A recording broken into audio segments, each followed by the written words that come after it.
You know, time has a funny way of hiding wounds, but it never truly heals them if the secret is still buried in the backyard. If you were to walk behind my old house in Ohio today, under that dogwood tree that blooms every spring, you would see a small wooden cross, worn thin by the rain. For 60 years, neighborhood gossip claimed a loyal dog rested there. They couldn't have been more wrong. Beneath those roots lies not an animal, but the remains of a dignity my father tried to murder on a winter night. My name is Dorothy. I am 78 years old today, and I am the only one left to tell why that cross has no name. There lies a woman who was born among silks, but whom fate and the cruelty of the man I called father turned into rags. She died so that I could live. Have you ever felt like your entire life was built on a lie? Have you ever looked at your own father and felt he was a dangerous stranger? If you have ever suffered because of family secrets or felt what it's like to be invisible, this story is for you. I need you to understand how things were in 1974. Cleveland was cold, but nothing was colder than the gaze of Arthur, my father. He was the town's saint, the man who carried the Bible and dictated the rules. My mother, Margaret, lived as an emotional prisoner, cooking and cleaning in silence, while the purple bruises on her spirit were hidden by high collars. We were the perfect family until the ice outside began to crack our facade. That night, the temperature dropped below zero. The windows rattled with the force of the storm. Suddenly, frantic knocking. When the door opened, a young woman fell to her knees. She was covered in snow, but it was her despair that chilled my blood. "Arthur, please. I lost everything because of you. You said you would take care of us." At that moment, the air left my lungs. The man of God did not offer a hand. He offered his bitterest contempt. He called her trash, a liar, and with a kick, threw her back into the darkness of the blizzard. He locked the door with a snap that sounded like a gunshot. But here is the curiosity the neighbors never knew. While my father returned to his armchair, satisfied with having cleaned his house, my mother Margaret did something that would change the physics of that family. She didn't cry. She didn't beg. She simply went to the basement, grabbed a shovel and her only fur coat, her family inheritance. For the first time in 25 years, she looked at my father and said, "You can close the front door, Arthur, but I am going to open the hell you created." What she discovered out there in the snow was not just a dying woman. It was the proof of a double life, of hidden abuses, and a betrayal that involved our family's own blood. The conflict that followed between minute 4 and minute 8 of that night was not just a domestic spat. It was the beginning of a war of liberation. With every passing minute, another layer of that perfect family fell away, revealing a monster that slept right beside us. Prepare yourself, because what happened at that dogwood tree after the sun rose is something you will never forget. The nameless cross is there for a reason, and today I am finally going to say that woman's name. For those of you listening now, it might be hard to imagine what life was like in Ohio in that decade. Cleveland was a city of blue-collar workers, of churches on every corner, and of appearances that were worth more than life itself. In our house, breakfast was served at 6 sharp. My father's shirts were starched, and no one dared speak above a whisper until he gave permission. My father, Arthur, was a man of broad shoulders and heavy hands, a factory supervisor who believed discipline was the only way to keep sin away from his door. But, as I would discover that night in 1974, sin wasn't trying to get in. It already lived in the master bedroom. When that door closed in the face of that girl, whom I later found out was named Sarah, the sound of the bolt echoed through the house like a judge's verdict. Arthur returned to the living room, brushing snowflakes off his wool sweater with evident disgust. "A loose woman," he muttered, sitting in his leather armchair, trying to extort a family man. "The world is lost, Margaret. Get on with dinner." But my mother didn't move. She stood by the china cabinet, her hands gripping the dish towel so hard her knuckles were white. Margaret was a woman who had been taught to be invisible. She was raised to believe a husband was the voice of God on earth. But that night, the glint in her eyes was different. It wasn't the usual submission. It was a painful recognition. She knew that name. She knew that despair. "You can't leave her out there, Arthur." My mother's voice came low but sharp. "It's less than 10 degrees. She'll be dead in less than an hour." My father didn't even look up from his newspaper.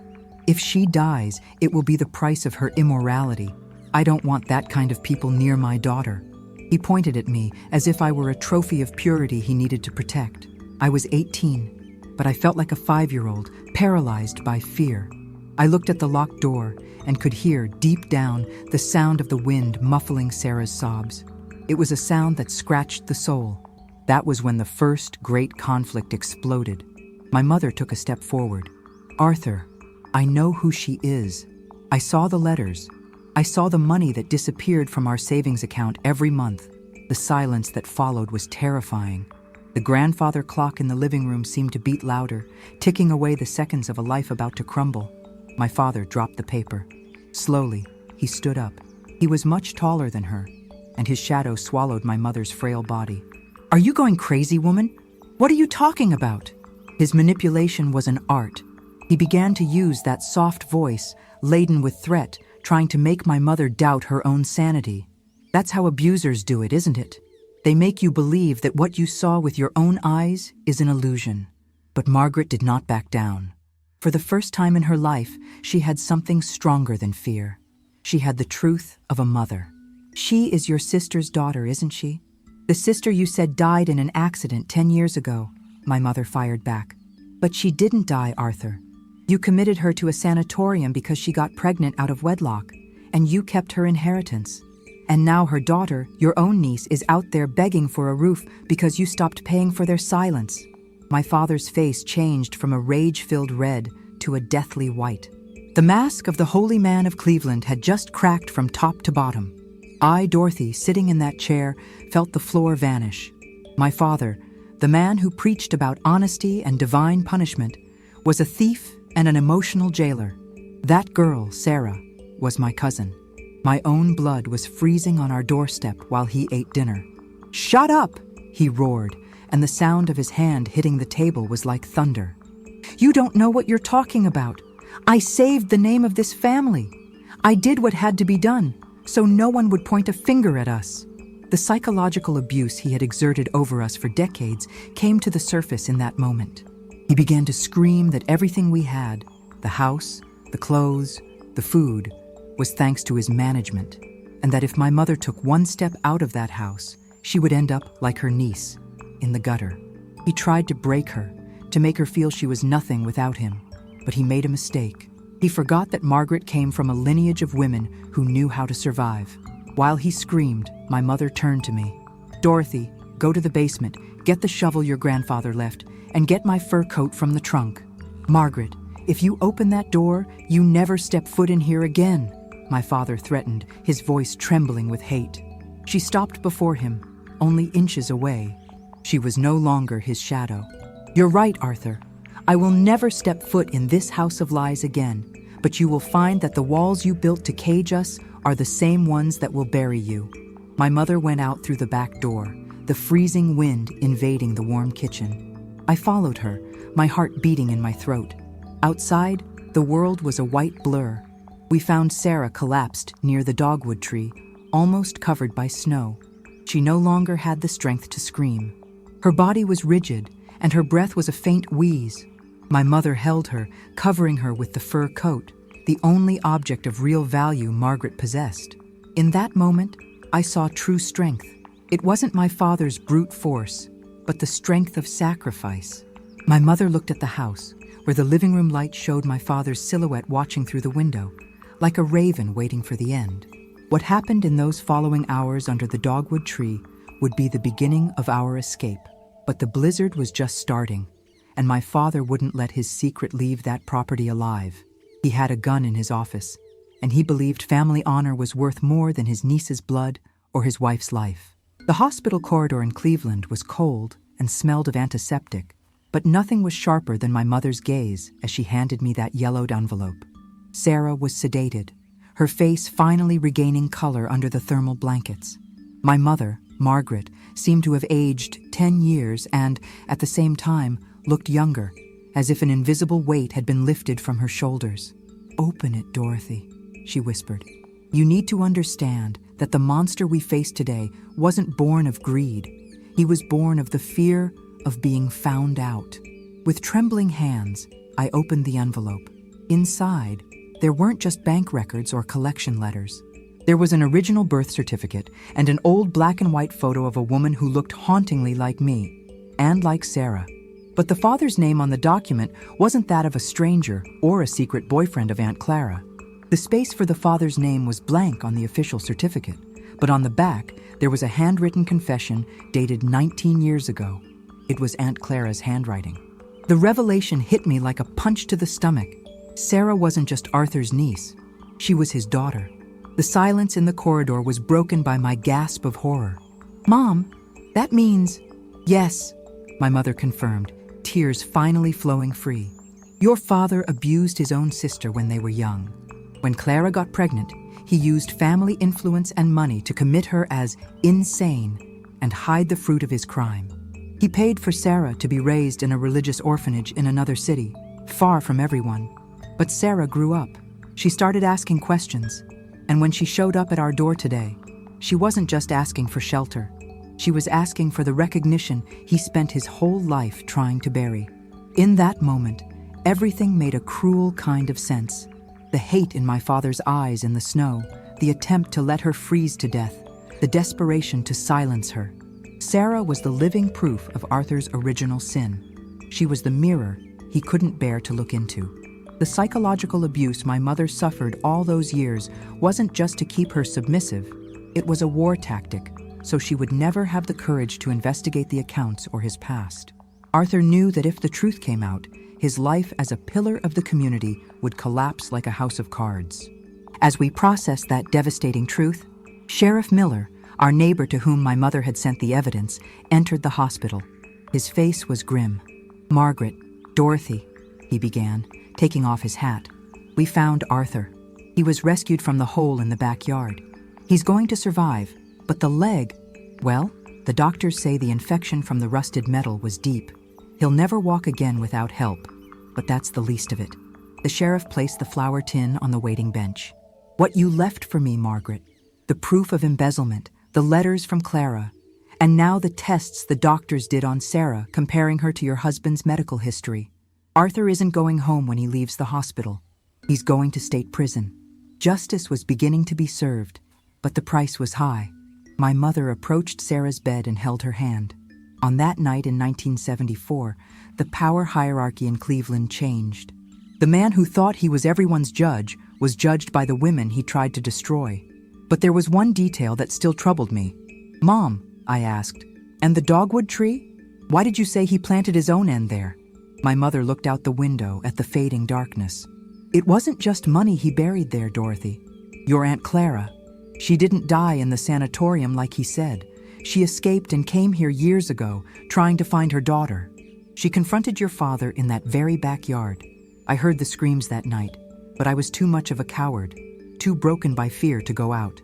The next day, he planted that dogwood sapling. He said it was to beautify the kitchen view. The chill I felt then had nothing to do with the Ohio blizzard. The backyard of my childhood, where I played, was a cemetery of secrets. And the nameless cross my mother would place there years later wouldn't be just for Sarah, but for the memory of a sister who was silenced by the earth. The sun finally rose over the Ohio horizon, tinting the snow a pale, cold pink. That morning, the world looked the same to the neighbors who began clearing their sidewalks. But for us, the universe had shifted on its axis. Arthur never returned to that Victorian house. Human justice, though slow, was relentless once the evidence from the flour tin and Sarah's medical depositions were presented. He spent the rest of his days in a prison infirmary cell, embittered by his own loneliness and the weight of the leg that never regained movement. A constant reminder of the night the earth he tried to use to hide his crimes turned against him. But this is not the story of a monster's fall. It is the story of three women's rise. My mother, Margaret, sold that cursed house shortly after. With the money we recovered from Aunt Clara's estate and the savings she had hidden away, we moved to Maine. She wanted to see the sea. She said the ocean was the only thing big enough to wash away the memories of Cleveland's soil. Margaret lived to be 92. She never lowered her eyes to any man again. She became a businesswoman, opening a small inn where women fleeing abusive homes always found a free room and a listening ear. She died in peace, holding my hand with the smile of someone who knew she had fulfilled her mission. And Sarah, my sweet Sarah. She recovered from that terrible night, but the scars on her soul took longer to close. She used the inheritance that was rightfully hers to study law. She became one of the fiercest advocates for family and inheritance rights. She turned her pain into armor to protect other Claras and other Sarahs across the country. We weren't just cousins. We became sisters of the soul, bound by blood and the ice of that 1974 night. And as for me, Dorothy, I spent decades trying to understand why fate put me in that dining room. Today, at 78, sitting here in my garden, I understand that my voice is the echo of those who were silenced. I went back to Cleveland only once, years ago, when the old house was being demolished for a condo development. The backyard was overgrown, covered in weeds and oblivion. But the dogwood tree was still there, majestic, resisting time. I dug under that tree. I didn't just find secrets, I found peace. I recovered what remained of my aunt's memory, and in that spot, I drove in the wooden cross I mentioned at the beginning. It is a cross without a name because it represents more than one person. It represents all the women who were buried alive under the weight of hypocritical traditions, cruel husbands, and families that prefer silence to truth. You know, many people ask me why I still keep this story. I keep it because evil flourishes in the dark. If you are listening to this now and feel like you are living in a house of lies, if you feel the front door has been closed to you, remember my mother Margaret. Remember that you have the strength to open the back door, to grab the shovel, and unearth your own freedom. Overcoming isn't forgetting what happened. It's transforming pain into a cross of honor that no one can tear down. Today, when I see a dogwood tree bloom, I don't just see white petals. I see my mother's face. I see Sarah's courage, and I feel the warmth of the freedom that no blizzard, no matter how terrible, can extinguish. Justice may be slow, and winter may seem eternal, but spring always finds a way through the earth, especially when the roots are fed by the truth. Be well, take care of your own, and never, ever let anyone erase the light of your story.